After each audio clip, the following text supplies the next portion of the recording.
आरोप नाही आहे, सत्य आहे. मी आरोप नाही करतो, डॉक्युमेंट्स देतो सगळे.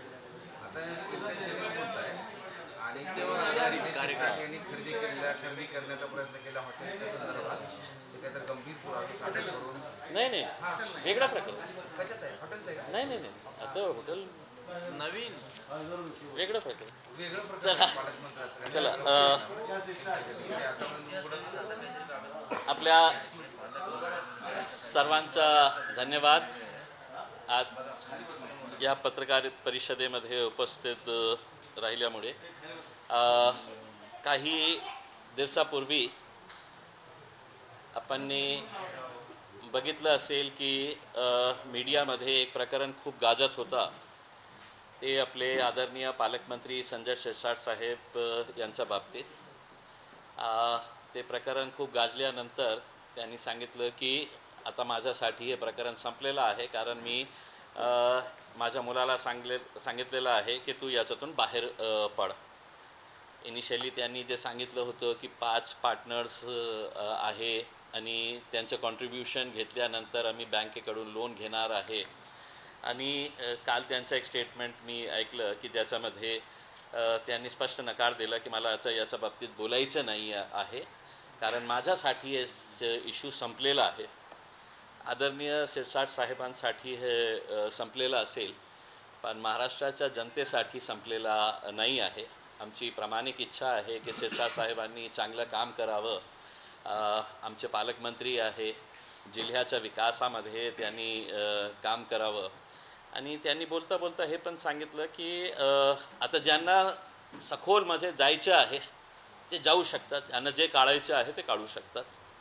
आता माझ्याकडे तर काही राहिलेलं नाही आहे, तर मी म्हटलं की आपला आजचा जे पत्रकार आहे त्याला जिवंत करून काही इन्व्हेस्टिगेशन आपण करू. थोडा टाईमही मिळेल. आपण थोडंसं मागे गेले आणि पत्रकारांना पुढे आणलं तर बळं होईल. ते जाईए आप लोग. ते पत्रकारांना पुढे घ्या.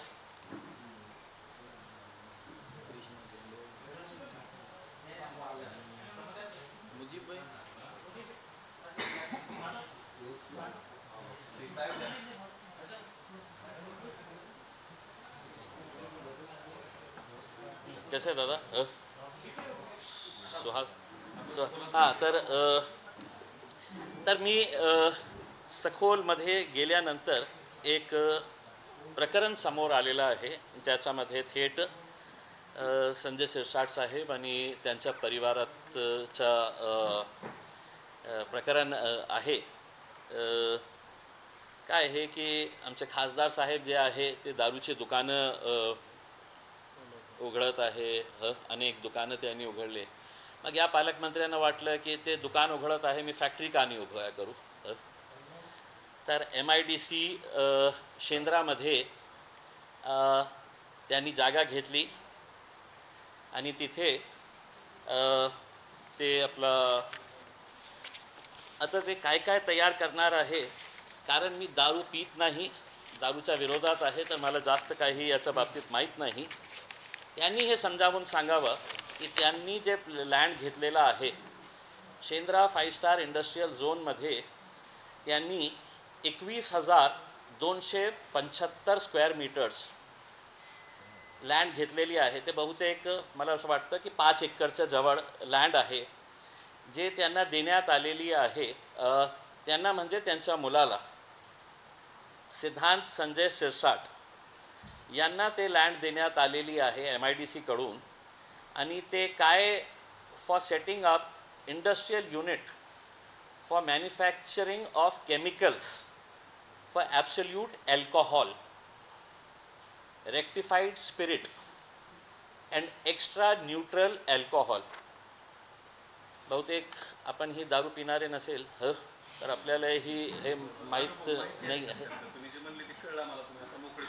हां, तर हे लँड त्यांनी घेतलेली आहे. किती रुपयाला? तर 6,09,40,200 हे लँड त्यांनी घेतलेली आहे. आता लँड घेतली, इंडस्ट्री स्टार्ट करत आहे, काहीही त्याच्यामध्ये आक्षेप होऊ शकत नाही, कोणीही ते करू शकतं. पण इंटरेस्टिंग गोष्ट हे आहे की हे जे लँड त्यांनी घेतलेली आहे ते MIDC शेंद्राने ते लँडला ट्रक टर्मिनससाठी रिझर्व केलं होतं. ते ट्रक टर्मिनससाठी रिझर्व लँड होती. त्याला रिझर्व करून ते शिरसाट साहेबांना देण्यात आलेलं आहे.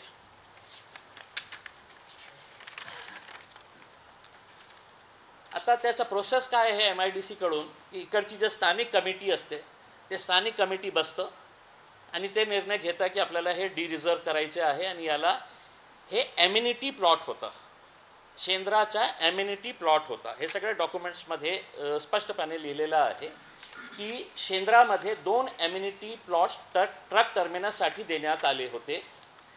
एक होता AM5 प्लॉट नंबर AM5. त्याचं क्षेत्र होता 42,000 स्क्वेअर मीटर. त्याच्यामध्ये 42,000. त्याच्यामध्ये 200 ते 250 ट्रक्स पार्किंग करण्याची सुविधा होती. रिझर्व होता एम्युनिटी प्लॉट ट्रक टर्मिनससाठी. दुसरा होता AM18 ज्याचं क्षेत्र होता 21,275 275 स्क्वेअर मीटर आणि हेही ट्रक टर्मिनससाठी शेंद्राच्या B आणि D सेक्टरमध्ये ब्लॉकमध्ये आणि याच्यामध्ये 70 ते 80 ट्रक्स पार्क करण्याचा त्यांचा हे होता ट्रक टर्मिनससाठी. आता जेव्हा MIDCला झोल करायचं आहे, मंत्र्याला खुश करायचं आहे, त्यांच्यासाठी नियम मोडायचा आहे, तर ते कशा प्रकारे करतात हे बघा की त्यांनी इकडची लोकल कमिटीने मुंबईला पत्र पाठवले की आपल्याला हे 21,275 स्क्वेअर मीटरचा जे ट्रक टर्मिनसचं जे प्लॉट आहे ते आपल्याला रिझर्व करायचं आहे. आणि त्यांनी जे प्रपोजल पाठवलेलं आहे, RO Aurangabad has submitted a proposal of conversion of amenity area number AM18 at measuring 21,275 square meter into industrial use and with reference to the decision of the LAC म्हणजे जी local committee असते dated 3 June 2022 3 June 2022 and subsequent request of the applicant म्हणजे applicant कोण? सिद्धांत Shirsat for allotment of a plot in Shendra industrial area.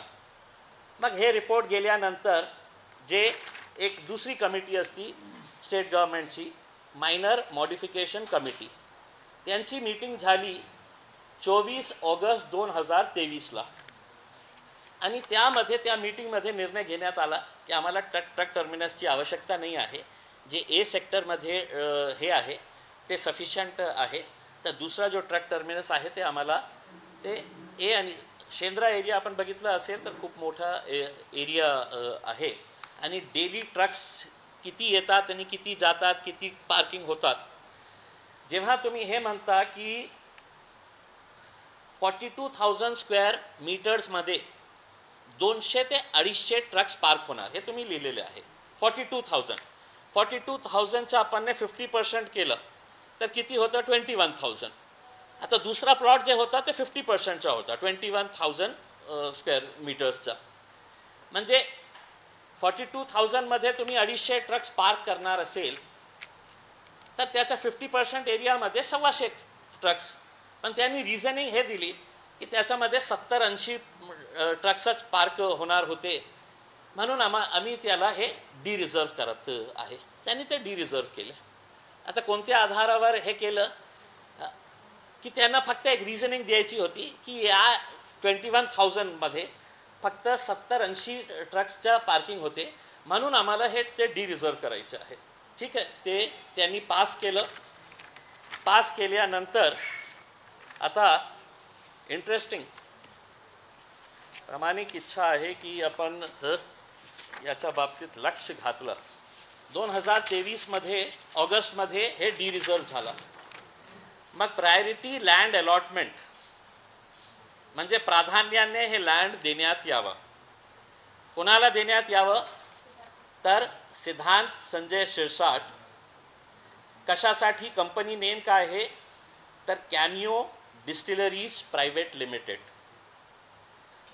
Cameo CAMEO cameo distilleries private limited याच्यासाठी देण्यात यावं.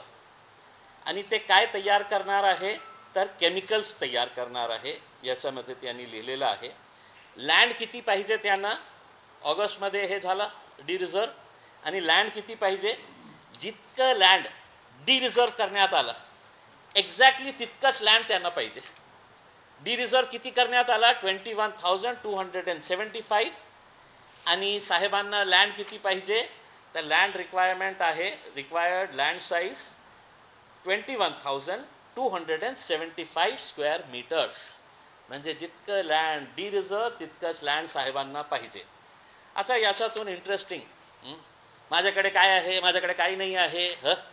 मराठी मुलांनी काय हे करायचं नाही का? पकोडे, माझ्या मुलाला मी पकोड्याचं स्टॉल. नाही साहेब, आपल्याला ही वेळ येणार नाही आहे. पकोड्याची स्टॉल लावण्याची वेळ येणार नाही आहे. आणि तुम्ही तुमच्या डॉक्युमेंट्समध्ये तुम्ही सांगितलेलं आहे. आता हे इंडस्ट्री एस्टॅब्लिश करण्यासाठी फॅक्टरी, दारूसाठी लागणारे जे काही केमिकल्स असतात, आता त्यांनी जे कंपनी रजिस्टर केले त्याच्यामध्ये वेगळं काही लिहिलेलं आहे की फूड प्रोडक्ट्स. आता कंपनी रजिस्टर करताना फूड प्रोडक्ट्स, कोणता केमिकल स्पिरिट फूड प्रोडक्ट्समध्ये येतात, अल्कोहोल कोणत्या फूड प्रोडक्ट्समध्ये येते हे मला माहीत नाही आहे. आता फायनान्स कुठून आणणार? विट्स घेताना आम्ही काय 5 पार्टनर्स होते, 2.5 कोटी 3 कोटी 3.5 कोटी रुपये सगळ्यांचं हे होतं आणि मग आम्ही लोन घेणार होतं. हे प्रोजेक्ट कितीचं आहे? 105 कोटी 89 लाख 105 कोटी क्रोर्स 89 लाखचा प्रोजेक्ट. आता हे देताना आपल्याला असं नाही आहे की मी लँड घेतलं आणि मी 200 कोटी रुपये लावणार आहे. तुमचं सेल्फ कॉन्ट्रीब्युशन काय आहे, किती असणार आहे? तर त्यांनी आपल्या ॲप्लिकेशनमध्ये लिहिलेलं आहे की फायनान्स अरेंजमेंट सेल्फ, आम्ही जे स्वतःचा फायनान्स करणार आहे, माझ्या वतीने जे स्वतःचा फायनान्स आम्ही देणार आहे ते किती आहे तर 26 कोटी 47 लाख मी स्वतः देणार. हे संजय शिरसाट साहेब, सिद्धांत शिरसाट साहेबांचं डॉक्युमेंट आहे, ऑफिशियल डॉक्युमेंट आहे जे त्यांनी सबमिट केलेले आहे. 26 करोड 47 लाख मी स्वतः देणार आहे. फायनान्स अरेंजमेंट बँक लोन किती घेणार आहे तर 79 करोड्स 42 लाख. दोघांची बेरीज केलं तर total cost of the project is 10589 lakhs. म्हणजे कसं असतं 105 कोटी 89 लाख. आता काय हे पत्रकार जीवन ठेवला म्हणून हे सगळं हे पकडले. हे कॅमिओ डिस्टिलरीज हे रजिस्टर्ड झाली. कॅमिओ डिस्टिलरीज तुम्हाला असं वाटेल की मतलब विट्स तर काही नाही होतं याच्यामध्ये. हे जे खेळ खेळण्यात आलेले आहे ते कॅमिओ डिस्टिलरीज कंपनी जे आहे ते रजिस्टर्ड झाली 7 डिसेंबर 2022ला. 7 डिसेंबर 2022ला जेव्हा त्यांनी शेंद्राला सांगितलं की मला इथे लँड पाहिजे, त्यावेळी ते रजिस्टर्ड झाली. आता 22 मध्ये सेम डेट नाही आहे, पण त्याच वेळी जेव्हा आता आपल्याला स्वतःचा कॉन्ट्रीब्युशन द्यावं लागतं. सगळं वाईटमध्ये असायला पाहिजे.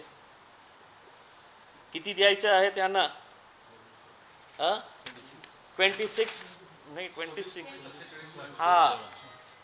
26 करोड 47 लाख. तर त्यांनी त्याच्यामध्ये डायरेक्टर्स केले. 3 डायरेक्टर्स होते त्याच्यामध्ये. एक होते सिद्धांत संजय शिरसाट, दुसरी होती विजया संजय शिरसाट, जे त्यांची मिसेस आहे. आणि तिसरे महाशय होते, मोठे बिल्डर आहे, भावेन भास्करभाई अमीन. भावेन अमीन जे ज्यांनी ते घरं बांधले आणि तिथेच साहेब राहतात आपले, तेच बिल्डर आहे.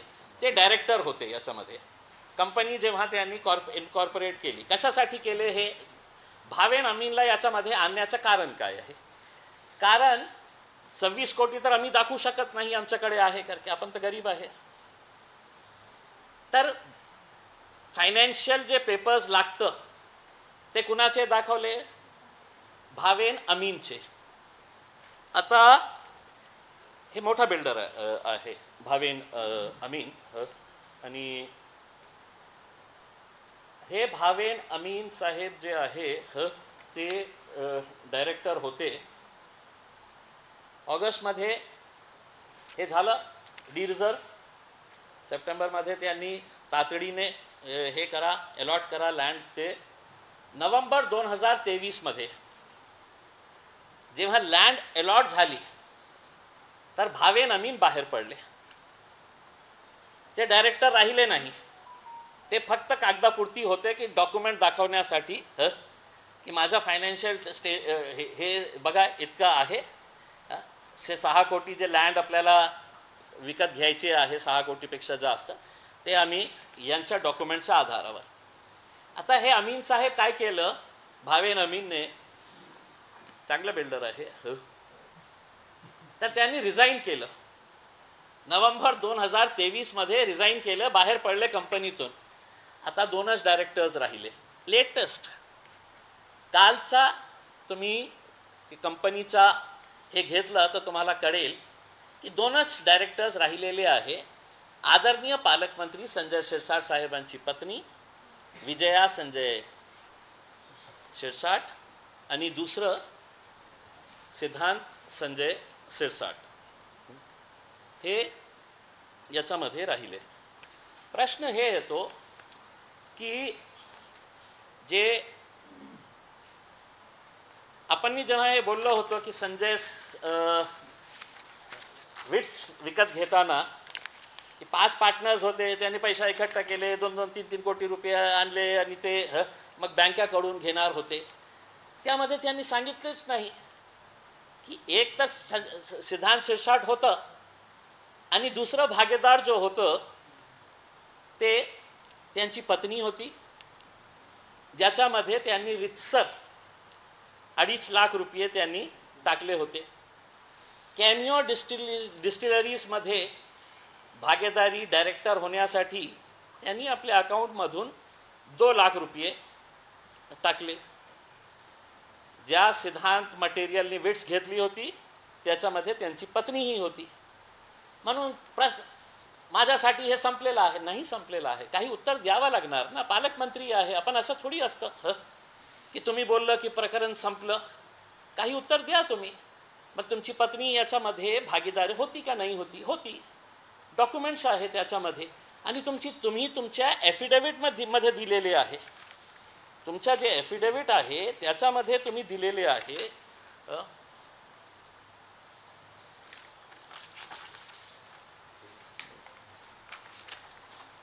हे त्यांच्या ॲफिडेव्हिट आहे, ज्या इलेक्शनच्या वेळी त्यांनी दिलेले आहे. Details of investment in bonds, debenture, shares, companies, mutual funds and others and amount SD group of company. SD group म्हणजे जे विट्स घेणारी कंपनी होती. आणि दुसरा cameo distilleries private limited. 2 lakh रुपये मॅडमनी त्याच्यामध्ये टाकलेले आहे डायरेक्टर होण्यासाठी. हे सगळं डॉक्युमेंट्स सहित मी सांगतो. आता मॅडम बघा काय आहे की ठीक आहे, माझ्यावर हे आरोप करण्यात येईल की फॅमिलीवर कशाला गेलेले आहे. मी फॅमिलीच्या बाबतीत बोलत नाही. She is a director of a company. त्यांच्या मुलं काय केलं, त्यांची वाईफ काय केलेली आहे, लोक मला करतील की तुम ठीक आहे उनके बारे में बोलना था. त्यांचं she is a director of the company. आणि एका डायरेक्टरला जी गृहस्थ आहे म्हणजे शी इज अ हाऊसवाईफ. आणि हाऊसवाईफ म्हणजे त्यांच्या अकाउंटमध्ये पैसा कुठून घेतं तर अजून त्यांनी हे स्पष्ट केलेलं आहे. संजय शिरसाट साहेबांचंच ॲफिडेविट आहे. माझ्याकडे पैसे कुठून घेतात, माझी पगार काय आहे, मी काय करत होता, तर त्यांनी लिहिलेले आहे रेम्युनरेशन. संजय शिरसाटच्या बाबतीत remuneration from state legislative assembly, म्हणजे जे पगार मिळतं आपल्याला ते 2 लाख 3 लाख 4 लाख मला माहीत नाही किती आहे आता, स्टेट लेजिस्लेटिव्ह असेंब्ली. आणि दुसरा म्हणजे business income from builders and construction contract and agriculture income, हे याच्यातून त्यांना पैसे मिळते. विजया संजय शिरसाट यांना इन्कम कुठून येतं तर business income from builders and construction contracts and agriculture income. आपल्याला माहीत आहे का कोणतं बिल्डरमध्ये त्यांची पार्टनरशिप आहे? म्हणजे एका पब्लिक पोस्टवर असताना बहुतेक हे बिल्डर PWDचे कॉन्ट्रॅक्ट घेत असेल, बहुतेक हे बिल्डर बीड बायपासचे फ्लायओव्हरचं जे मोठं कॉन्ट्रॅक्ट होतं त्यांनी ते घेतलं असेल, नगर नाका ते दौलताबाद टी पॉईंटचं कॉन्ट्रॅक्ट या बिल्डराला मिळालं असेल. अंग्रेजीमध्ये म्हणजे क्विड प्रो जे म्हणतं ना की आपण गव्हर्मेंट ऑफिसमध्ये असताना आपण आपला स्वतःचा फायदा करण्यासाठी हे सगळं जे करत आहे. आता माझी एक आपल्या मार्फत त्यांना हे आहे की कोणत्या बिल्डरमार्फत आपली पार्टनरशिप आहे ज्याच्याकडून आपल्यालाही पैसे मिळते. गव्हर्मेंट कॉन्ट्रॅक्ट्स कोणकोणते घेतात आपण, कन्स्ट्रक्शन कॉन्ट्रॅक्ट्स आणि ॲग्रिकल्चर इन्कम किती येतं. फक्त हे लिहिणं, इतकं लिहिणं. आता मग एका हाऊसवाईफला जिचं जे इन्कम दाखवण्यात आलेली आहे, विजया संजय शिरसाट यांची जे इन्कम आहे, काय हे खूप सारे पेपर्स इकट्ठा केले, कोणी प्रश्न उपस्थित करू नये, काय हे महत्त्वाचे डॉक्युमेंट्स आहे. आता हे त्यांच्या स्पाऊसच्या संदर्भात, त्यांच्या बायकोच्या संदर्भात त्यांनी ॲफिडेविट जे दिले होते, त्यांची इन्कम जे आहे 2019-20ला विजया संजय शिरसाटची इन्कम होती 15,25,062 रुपये. 2020ला ते वाढून झाली 22,32,368. 2021-22ला पुन्हा ते गरीब झाले, 22च्या ऐवजी 19,51,573. मग 22-23ला ऑलमोस्ट डबल झाली इन्कम, झाली असेल 42,83,426. आणि जे शेवटच्या लास्टचं हे होतं 23-24मध्ये त्याची इन्कम किती होती तर 25,20,603. 25 लाखाची वार्षिक उत्पन्न असणारे त्यांना बँक किती लोन दिलेलं आहे, बँकाचा नियम आहे किती लोन आपल्याला परतफेड ही करायचं असतं ना, आपण नाही केलं तर बँकांनी, युको बँकनी त्यांना लोन दिलं 5,65,33,644, ज्यांची इन्कम 25 लाख आहे.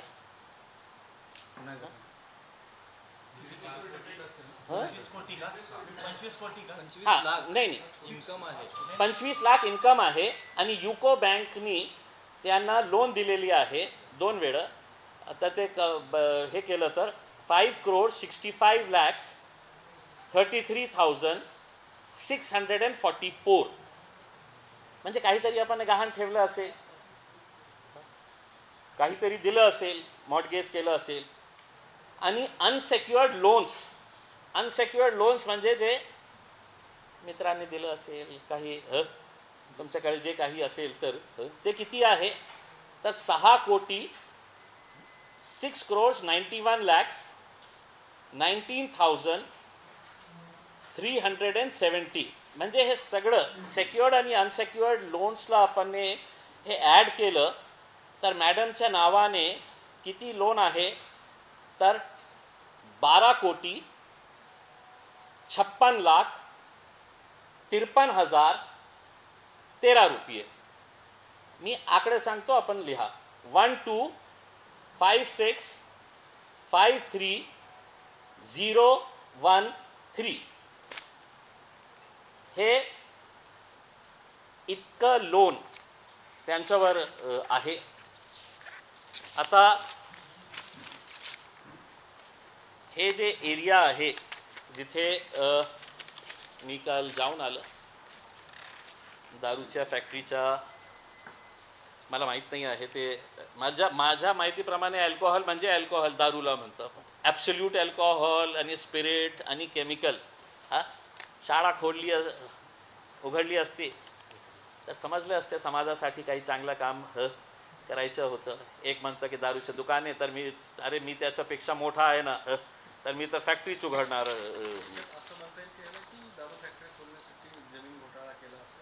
जमीन घोटाळा म्हणजे आता जेव्हा MIDC डिरिझर्व करतं टाउन प्लॅनिंगचा त्यांचं जे एक सिस्टम आहे की आपल्याला इथे एक गार्डन करायचे आहे एक आपल्याला पार्क ठेवायचं आहे इथे ओपन लँड ठेवायचं आहे. ॲम्युनिटी प्लॉट काय असतं की पार्किंग स्पेसेस असतं गार्डन्स असतं पार्क्स असतं ओपन स्पेसेस असतं त्याच्यामध्ये हॉस्पिटलसाठी आपण हॉटेलसाठी रेस्टॉरंटसाठी हे सगळे जे आहे ना ते ॲम्युनिटी प्लॉटमध्ये येतात. आणि जेव्हा नियमात आहे कोणताही ॲम्युनिटी प्लॉट MIDC ते कन्वर्ट करू शकतं. त्याच्यामध्ये काहीही इलिगॅलिटी नाही आहे. जे आपले मागचे पालकमंत्री होते शिवसेनेचे सुभाष देसाई साहेब त्यांनी पूर्ण चिकलठाणा विकून टाकला. पूर्ण चिकलठाणा कोट्यवधी रुपये त्यांनी त्याच्यातून कमावले होते सुभाष देसाईने. मग त्यांनी मुंबईच्या एका पत्रकाराला सांगितलं होतं मीडियाला बाईट दिले होतं की मी इम्तियाज जलीलच्या विरोधात मानहानीचा दावा ठोकणार. 38 तासाच्या नंतर मी त्यांना ट्विट केलं की साहेब मी वाट बघत आहे आपल्या मानहानीच्या नोटीस मला आतापर्यंत मिळाली नाही आहे. मग पुन्हा त्यांना आठवण करून दिली होती की साहेब आत्तापर्यंत माझ्याकडे नोटीस आली नाही. बहुतेक हे साहेब पण असंच तुम्हाला हे प्रतिक्रिया देतील कारण त्यांचं जे स्वभाव आहे ना काय वेळसारखं बोलतं ते मी त्याच्यावर मानहानीचा नको करा साहेब. प्रकरण खूप आहे महागात पडेल सगळे डॉक्युमेंट सहित सगळे डॉक्युमेंट. आणि काय आहे की वडापाव कशाला टाकायचं आपल्याला नाही एक सेकंड माझा संपू द्या आणि तुम्हाला जितका प्रश्न विचारायचे आहे इतकं माझ्या मुलाला मी वडापाव आवश्यकता नाही आहे साहेब. साई सृष्टी इन्फ्राटेक प्रायव्हेट लिमिटेड हे कंपनी कुणाची आहे त्यांच्या परिवाराची आहे तर वडापावचा स्टॉल टाकण्याची आवश्यकताच नाही आहे. मग हॉटेल घेणारे इन्फ्रास्ट्रक्चर कंपनी आहे. आता त्याच्यामध्ये काय काय काम होतं हे मलाही हे नाही आहे.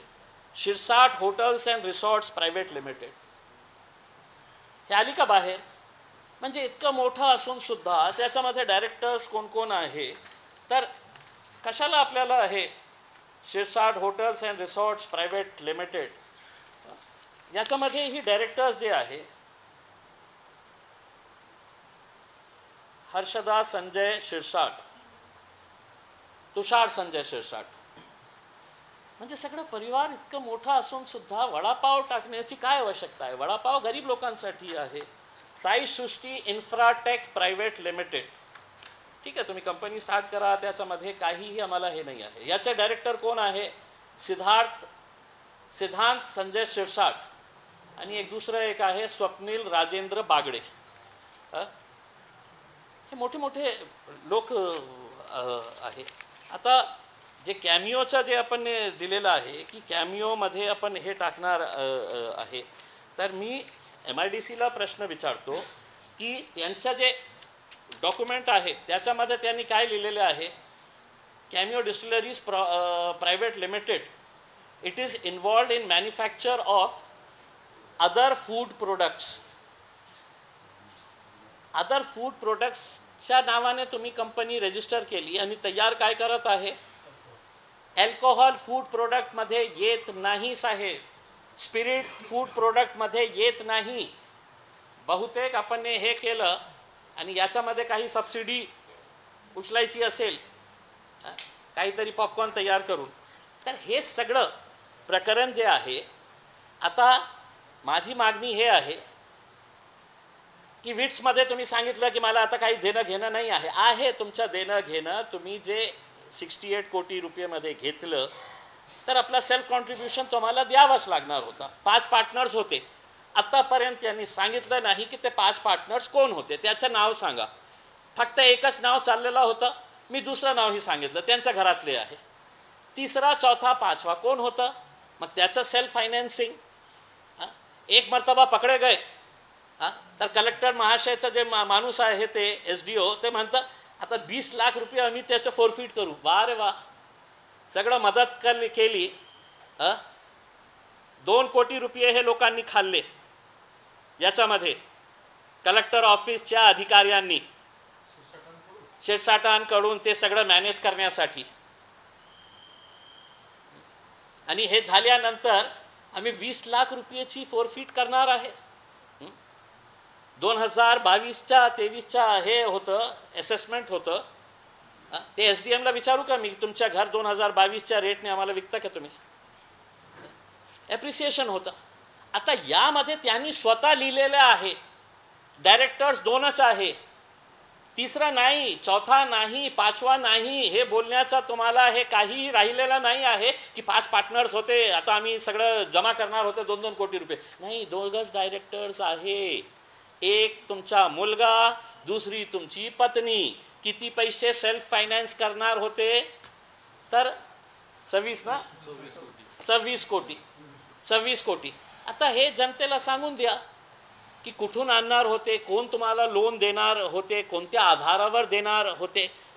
सिद्धांतही आपण बघितलं असेल की त्याचं बँक बॅलन्स किती होतं करके. ठीक आहे, माणसांनी म्हणजे पुढे जायला पाहिजे आपण, पण असा अंधाधुंद कारभार ज्यांची युको बँक कोणत्या आधारावर, मग कोणी गॅरेंटर झाले त्यांचे की ते 5.5 कोटी रुपयाचं लोन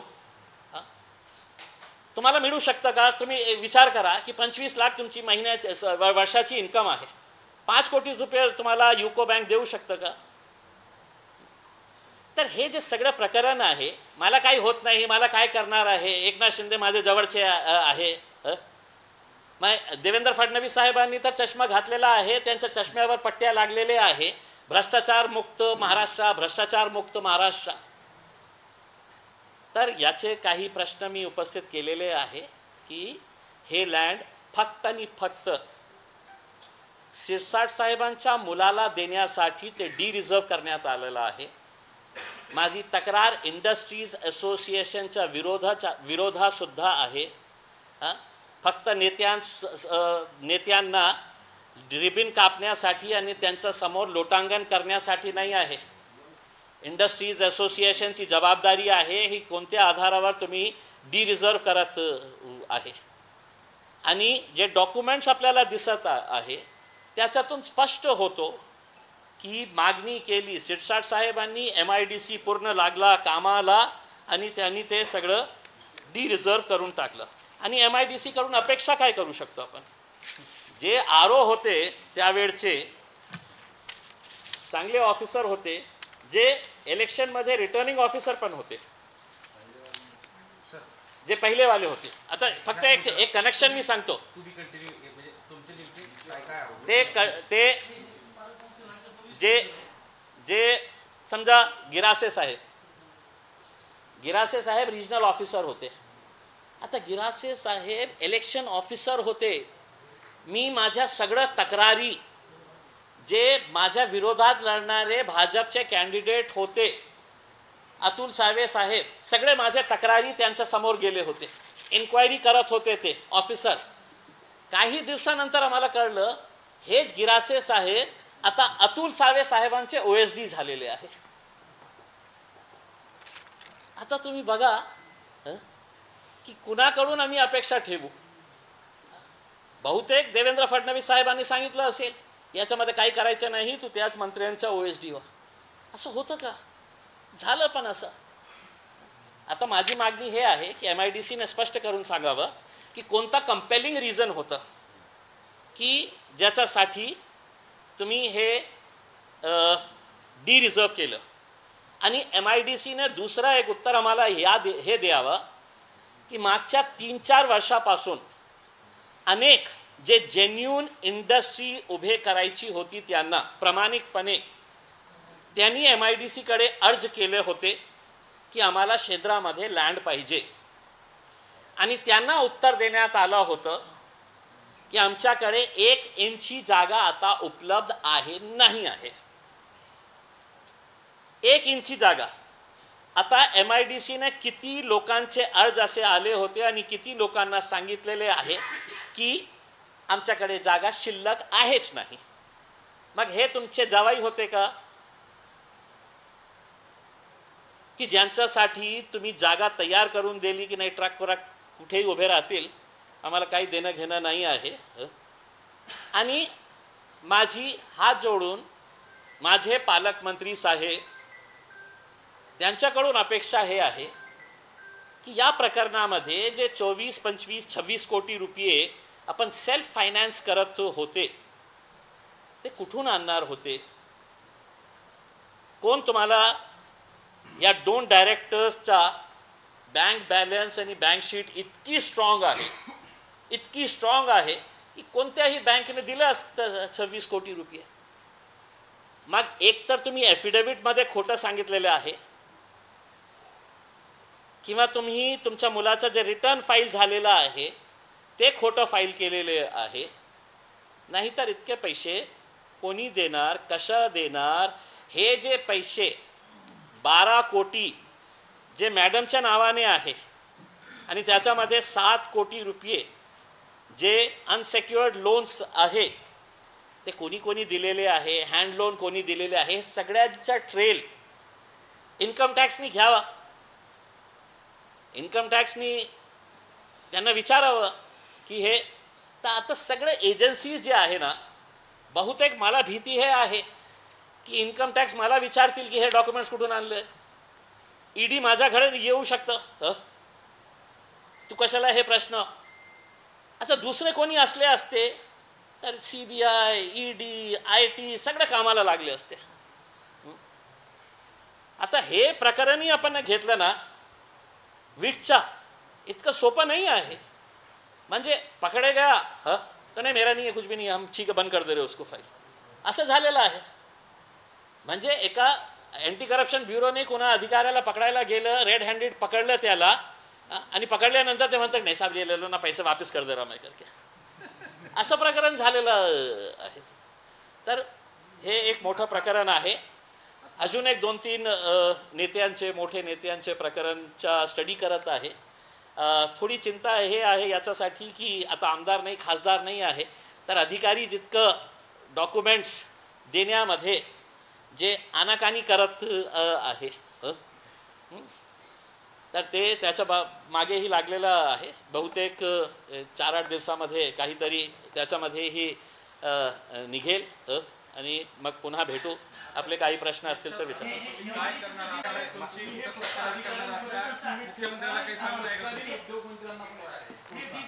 तुम्ही हे फक्त अधिकाऱ्यांपर्यंत घेताय की तेव्हाच्या उद्योग मंत्र्यांपर्यंत सुद्धा तुम्हाला हे न्यायचं आहे? 2022 ते 2000 आतापर्यंत सगळं खाणारे आहे साहेब.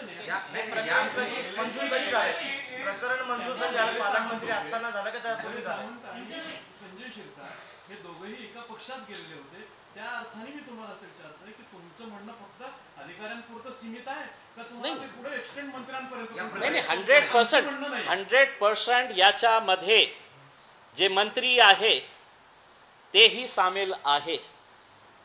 असा कोणताही ते मंत्री कोण आहे मंत्री ते उदय सामंत मी तर नाव सहित सांगितलं की उदय सामंत ही याच्यामध्ये आहे. आणि मागच्या जे पालकमंत्री होते त्यांचं तर नाव घेतलं होतं. आता पुन्हा तुम्हाला संधी देतो सुभाष देसाई साहेब, 4 दिवस 8 दिवस घ्या, नोटीस पाठवा मला. का मग मीडियाला हे केलं होतं? कुठेतरी आपण लपकले असेल ना की नाही हे माणूस आपल्याला कुठे. तसंच उत्तर या पालकमंत्र्यालाही देतो. उत्तर देताना खूप जबाबदारीने उत्तर द्या. डॉक्युमेंट सगळं आहे आणि अजून खूप सारे प्रकरण आहे ज्याच्या शोधात तुम्ही कितीही अधिकाऱ्यांना सांगा की हे डॉक्युमेंट्स त्यांना द्यायचं नाही. एका अधिकाऱ्यानं स्पष्टपणे मला सांगितलं की साहेब कशाला आम्हाला अडचणीमध्ये ते आम्हाला नोकरीवरून ट्रान्सफर करतील हे करतील करके. पण ते कुर्सीवर बसलेले आहे. तुम्ही इम्तियाज जलीलला माजी खासदार माजी आमदार या नात्याने ते डॉक्युमेंट्स देत नसेल तर राईट टू इन्फॉर्मेशनमध्ये मी टाकणार आणि घेणार. एक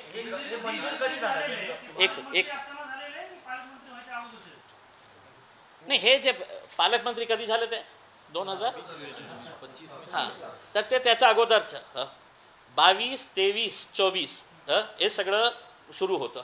22मध्ये त्यांनी अप्लाय केलं होतं आणि त्यांचं जे 24मध्ये मीटिंग झाली, ऑगस्ट 2024मध्ये जे मीटिंग झाली फायनल मीटिंग MIDCमध्ये, त्यांनी स्पष्टपणे सांगितलं की आम्हाला हे पाहिजे नाही कारण आम्हाला हे एक ॲप्लिकेशन आलेलं आहे की आम्हाला इंडस्ट्रीसाठी हे प्लॉट पाहिजे करके.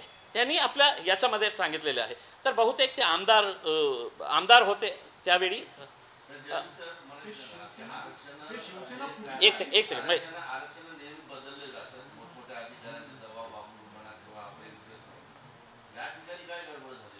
मी काय म्हटलं ते आता याचं उत्तर MIDCने द्यावं की भाई जेव्हा तुमच्याकडे 50 लोक आले होते मागच्या 3 वर्षामध्ये की आम्हाला इंडस्ट्रीसाठी प्लॉट पाहिजे, तुम्ही त्यांना सांगितलं की आमच्याकडे 1 इंच जागा नाही आहे करके. मग जितकं एरिया तुम्ही रिझर्व केलं 21,275 स्क्वेअर मीटर्स जितकं रिझर्व केलं तितकीच मागणी सिरसाट साहेबांनी. म्हणजे त्यांना माहीत होतं की आम्ही हे त्याला रिझर्व करायला लावत आहे तितकीच लँड ते आम्हाला द्या. इंडस्ट्री का ट्रक टर्मिनस प्रमाणे तुम्ही तयार केली का? आर्किटेक्टला सांगितलं होतं का की ट्रक टर्मिनसच्या जितकी लँड आहे ना तितकंच तुम्ही ते नकाशा तयार करा, प्रोजेक्ट तयार करा. दुसरं म्हणजे 25-26 कोटी रुपये कुठून आणणार होते हे त्यांनी स्पष्ट करून सांगावे. तुमचं डॉक्युमेंट आहे. मी एकही शब्द माझ्या वतीने बोललेला नाही आहे. फक्त माझ्या वतीने जे बोललेलं आहे हे आहे की पालकमंत्री आहे, चांगलं काम करा, चांगले उद्योग उभारा. पण दारू कशासाठी आपल्याला? ज्या लेवलच्या आपल्या माणसाने विचार करतो ना त्याच्या धंद्यामध्ये पडतो. एक सेकंड ॲप्लिकेशन MIDCकडे, मग त्यानंतरची रिझर्व प्रक्रिया, नंतर मग फायनल रिझर्व चेंज झालं, मग ते प्लॉट अलॉटमेंट झालं. हे जरा सिक्वेन्स जो आहे ना ते डेट वाईज जर आम्हाला सांगितलं तर फार उत्तम होईल. कधी अर्ज BC अर्ज कधी? ठीक आहे ना, बाईटमध्ये देतो मी. नाही आता माझी अपेक्षा जी आहे ना मुख्यमंत्र्यांकडून ही संपलेली आहे. ज्या मुख्यमंत्री आपल्याला स्वतःला खूप मैं दूध का धुलावा हूँ और भ्रष्टाचार मुक्त हे करणारे आहे, हेच देवेंद्र फडणवीस साहेब आहे का नाही की ज्यांचा व्हिडिओ आजही यूट्यूबवर उपलब्ध आहे की अजित पवार सोबत आम्ही नाही करणार, नाही म्हणजे नाही नाही नाही नाही, जे आमच्या हातीत जेव्हा येतील तर ते चक्की पी सिंग. हेच मुख्यमंत्री होते. आता विटच्या बाबतीत त्यांनी इन्क्वायरी करायला पाहिजे होतं का नाही होतं? त्याच्यामध्ये असं इतकं सोपं आहे का की एकदा तुम्हाला कोणी पकडलं नाही मैंने छोड़ दिया साहब, वो प्रकरण सोड लिया. आता बहुतेक हे याच्या बाबतीत ही करतील की नाही मी आता दारूचं काही करणार नाही आहे, मी हे लँड सोडून जाणार आहे करके. एक सेकंड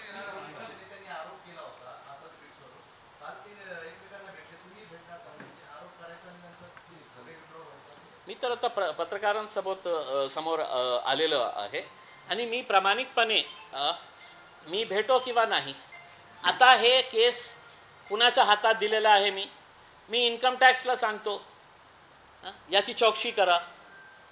मी एन्फोर्समेंट डायरेक्टोरेट ईडीला सांगतो की त्याची चौकशी करा. मी CBIच्या अँटी करप्शन विंगला सांगतो की त्याची इन्क्वायरी करा. बहुतेक एका कोणत्या लग्नामध्ये ते समोर आले माझा आणि तरी कोणीतरी फोटो आणि पालकमंत्री असताना मी त्यांना नमस्कार केलं. मग तुम्ही हे सांगणार का की तुम्ही त्यांना नमस्कार कसं केलं? तुम्ही त्याच लग्नामध्ये कशाला गेलो होतं की ज्या लग्नामध्ये ते आले होते? तर हे जे आहे ना ते दुसऱ्या नेत्यांना जे त्यांचं गालबोट घेत आहे त्यांना विचारा. माझ्या बाबतीत हे विचारू नका. मी आपल्या हातात दिलेले आहे. आता तुम्ही कशा कव्हर करणार आहे त्याचे कोणकोणते प्रश्न उपस्थित करा. याच मुद्द्यावर असा प्रश्न आहे. प्रत्येक जण म्हणतात की मीडिया थ्रू असं नाही जमत. प्रॉपर कुठल्या तरी एजन्सीकडे, म्हणजे आता अंजली दमन याचं उदाहरण घेऊयात. ते काय करतात की त्या ईडीकडे किंवा IT कडे किंवा जिथं असेल त्या एजन्सीकडे ते जाऊन त्याचे डॉक्युमेंट देतात. तसं तुम्ही काही करणार आहात का त्याच एजन्सीने तुमच्याकडे येऊन हे सगळं? हो, नक्की मी तसंही करणार. पण माझी एक कंडिशन आहे की हे डॉक्युमेंट सोबत मी साम TV मध्ये पण आलेला आहे, ABPने पण दाखवलेला आहे, NDTVने पण दाखवलेला आहे. सगळ्यांच्या CD सोबत मी सबमिट करणार आहे की यांनी हे प्रश्न उपस्थित केला आहे. काय झालेलं आहे की इम्तियाज अली, तू प्रश्न विचारतो ना मग तूच फाशीचा फंदा का तयार करत नाही आहे? आमची पत्रकारांची जबाबदारी काही नाही आहे, तूच सगळं कर.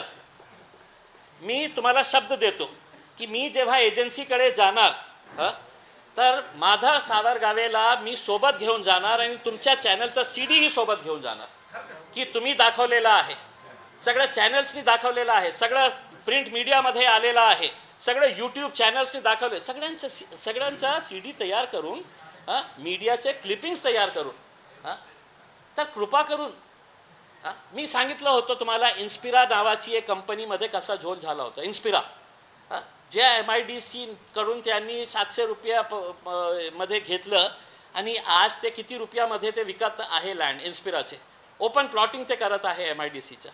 खऱ्या अर्थाने तर ते अगरवाल आज जेलमध्ये व्हायला पाहिजे होतं अजंठा फार्माचे. तर जेव्हा मी पत्रकार परिषद घेतली होती असंच एका पत्रकाराने विचारलं होतं मी मग तुम्ही काय करणार? म्हणजे खचाखच भरलेलं होतं, एकही पत्रकारने छापलं नाही. का नाही छापलं? का नाही दाखवलं?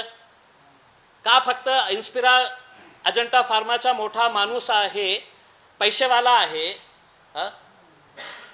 मग त्याच्यामध्ये आरोप होतो का नाही होतो? आणि जेव्हा मी नाव घेतलं होतं तर हे अजंठा फार्माचे मी आज इन्स्पिराला चॅलेंज करतो ना की तुम्ही मला नोटीस पाठवा, इतकं मोठे माणूस आहे तुम्ही, इतके मोठे इंडस्ट्रियलिस्ट आहे, तुम्ही मला का नोटीस पाठवली नाही की मी तुमची बदनामी करत आहे, मी खोटं सांगत आहे? खरं आहे म्हणून तुम्ही गप्प बसलेले आहे. कौतुक करावंच लागेल. त्यावेळेस एकाही माध्यमाने दखल घेतली नसली तरी यावेळेस घेतील म्हणून तुम्ही पत्रकार परिषद घेता. नाही, माझं काम बघा, माझं काम आहे की लोकांपर्यंत मुद्दा प्रश्न प्रॉपर उत्तर एवढं 1 लाईन 2 लाईन 4 लाईन द्या मला की या संदर्भात केवळ माध्यमाच्याच द्वारे त्या एजन्सीनी दखल घ्यावे का तुम्ही त्यांना मेल करणार आहात का त्यांना काही पत्र पाठवणार आहात का? कुठं तर साईड सांगा त्यांना.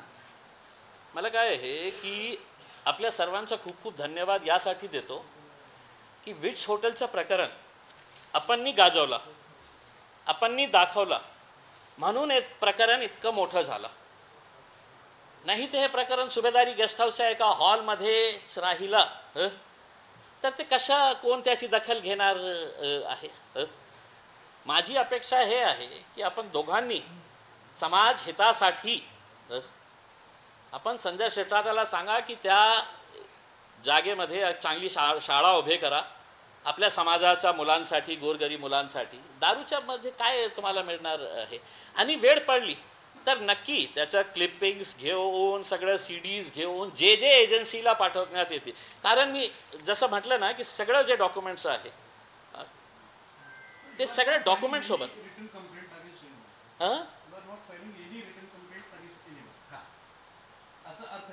नाही मी करतो ना रिटर्न कंप्लेंट पण. मी 100% मी सगळं कारण डॉक्युमेंट्स असल्यानंतर मी म्हटलं ना मी काय असं ओढवाओढवीचे काही बोललो नाही ना त्याच्यामध्ये की इम्तियाज जलील माझ्या मर्जीचा बोलत आहे का. माझ्याकडे सगळे डॉक्युमेंट्स आहे. मी CBIला पाठवतो, मी एन्फोर्समेंट डायरेक्टिव्हला पाठवतो, इन्कम टॅक्सला पाठवतो, MIDCचे मंत्री आणि ज्यांच्याकडून माझी अपेक्षाही राहिली नाही ते मुख्यमंत्र्यांना सुद्धा पाठवतो की कमीत कमी हे बघून आणि वेळ लागली तर मुख्यमंत्र्यांना एक चष्मा पण पाठवतो की आपल्याला ते करतो मी ठीक आहे.